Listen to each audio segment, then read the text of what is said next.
Hello, we're at IBC in Amsterdam and have the opportunity to spend some time with Matt Parker, who is the Director of Business Development for the broadcast sector at Edgeware.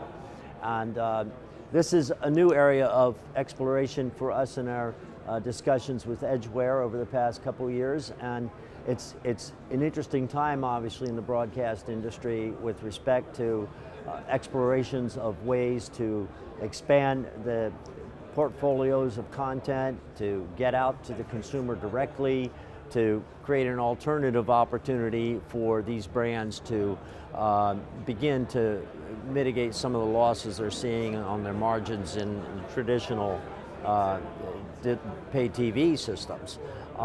So as you look at this, Matt, what are the challenges? What are the things that the broadcasters face now that they're getting into a business they basically haven't been in before?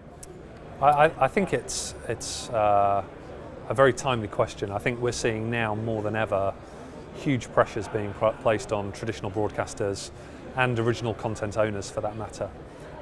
There is obviously more and more content emerging, more and more ways in which that content can be accessed, and more geographies from where the demand for that content is coming from. So content is becoming increasingly cross-border. The traditional broadcaster is needing to respond and become traditionally cross-border. And what better way to carry that than through IP? The IP delivery model, however, brings with it a whole set of unique challenges and unique permutations. As they've well learned, as they've been in this over-the-top space for a while. Absolutely, absolutely. But I think gone are the days whereby a broadcaster or content owner is willing to blindly hand over content to a third party to manage that delivery process. Because increasingly that is being seen as a closed book. The content is being handed over at the point of encode, and then various processing functions are taking place behind that the broadcaster has no visibility of. And at a time where competition is at the highest it's ever been, from a content perspective and an audience perspective, what the broadcaster needs is absolute visibility and windows of information as to how that content is being delivered, how effectively and efficiently that content is being delivered, and what are the reasons for any disruption of service or service failure. And presently they're blind to that, so the broadcaster needs really to regain control and put steps in place and technologies in place where they can access that control and get windows to greater visibility. Yeah, and in the process they've got to figure out how to create some kind of way of distribution from their facilities that recognizes they could be moving into more and more content and expanding this over time, and that endless stacks of commodity servers may not get there without consuming more space than they have in their current buildings. Absolutely, quite right. Look, I think the traditional delivery model through a third party will not go away. It makes sense to maintain that, given the distributed reach that many of these organisations have. But equally, there cannot continue to be this complete closed book approach in terms of sharing information and giving visibility to the content owners who have such expensive content, whether it's home produced content, self-made blockbuster content coming out of HBO, or whether it's rights acquisition in the form of best-in-class sports that is extremely expensive.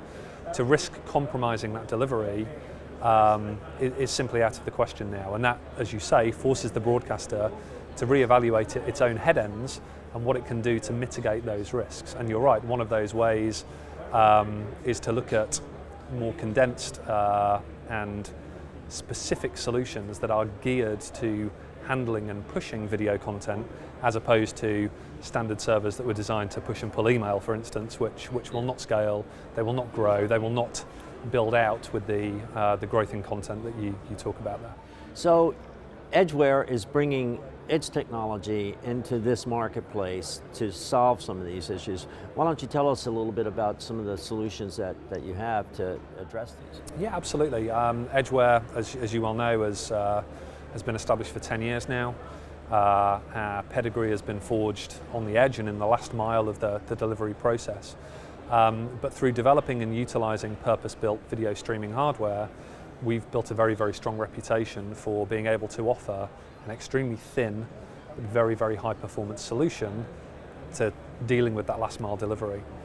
What we found is that by taking that same accelerated hardware appliance and making a few subtle changes and adding on some new features, we actually have an extremely strong head-end product that can be given to the broadcaster to actually overcome some of these challenges and issues.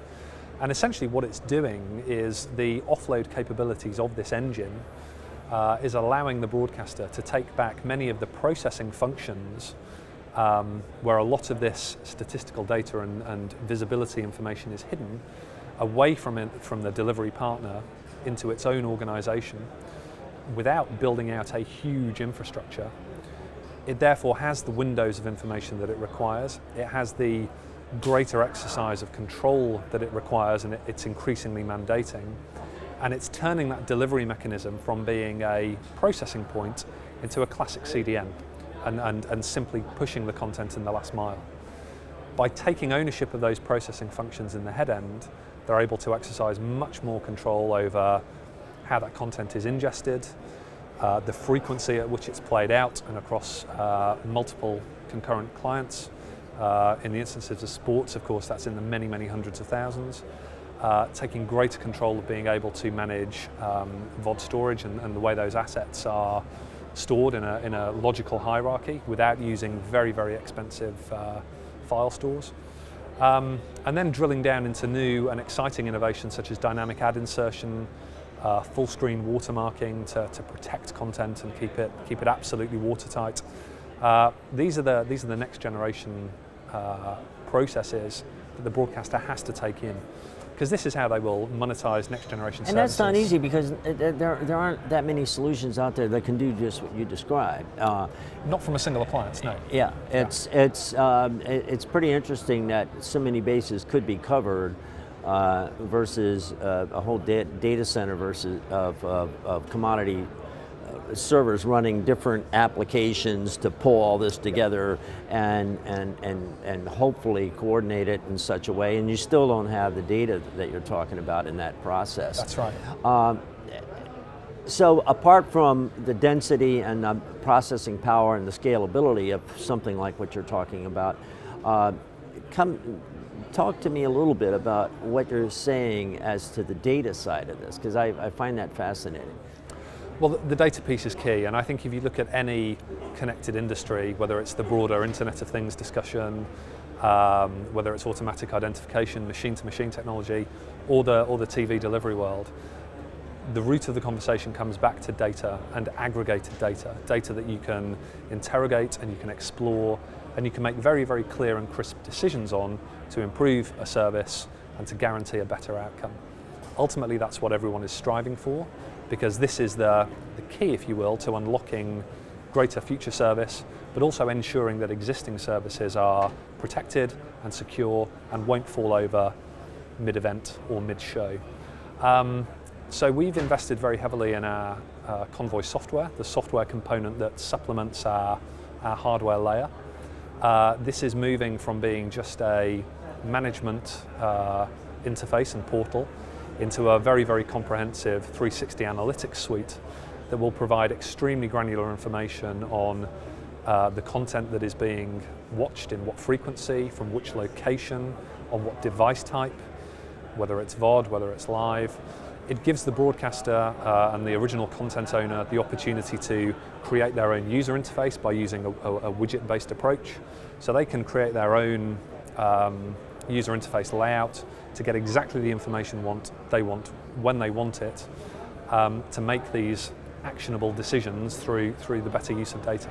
So that puts them in a space that has traditionally been occupied by the network operators, the MVPDs, but at the same time, the things you just listed are probably more robust and comprehensive and useful from the standpoint of user-friendly than the kind of different data feeds that are part of the traditional MVPD network, which are coming from, modems and set-tops and points in the network and everything else.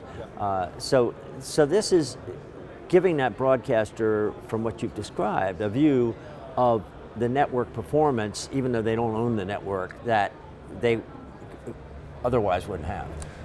That's correct, and equally it's allowing them to actually measure performance. So from the point at which they hand over content to that delivery organization, they can be absolutely crystal clear that what they're handing over is as designed, in the right quality, in the right format, and therefore any disruption further downstream can no longer be pushed back up to the broadcaster in terms of having a poorly encoded piece of content that's missing chunks or bits, etc., etc. They can categorically state, we know that this content was good when it left our origination point because we've measured it, we've stress tested it.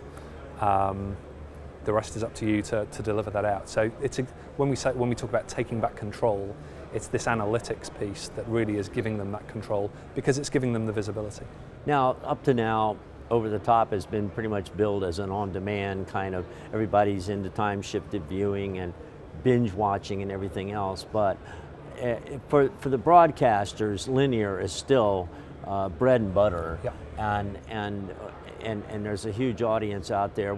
Even if it's not live events, sports events or whatever, if it's just drama, the fact that it's coming out there at a certain time and certain people want to watch the first episode when it broadcasts, etc.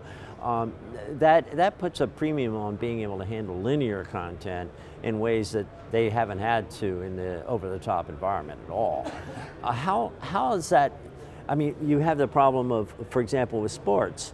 You know, when this stuff starts to scale, it starts to jam up, and accessing the content can be totally out of sync on a tablet with what they're getting on the broadcast television. Yeah. Are there ways that you come into that? Yeah, absolutely, and I think our approach is one of creating balance and harmony, really. Peaky content like sports, it's emotional, and if the stream collapses mid-game, you know, it's a major problem for the audience.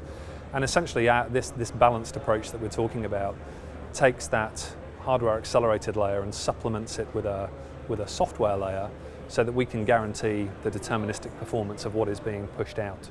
So we can assist broadcasters and content owners when they are pushing peaky content in terms of being able to see where there is too much draw on the network, how that can be provisioned from elsewhere, so that we are constantly maintaining that fast path to delivery in terms of latency, but B, making sure that stream stays active and viable and secure, so that the audience is satisfied at the end of the game.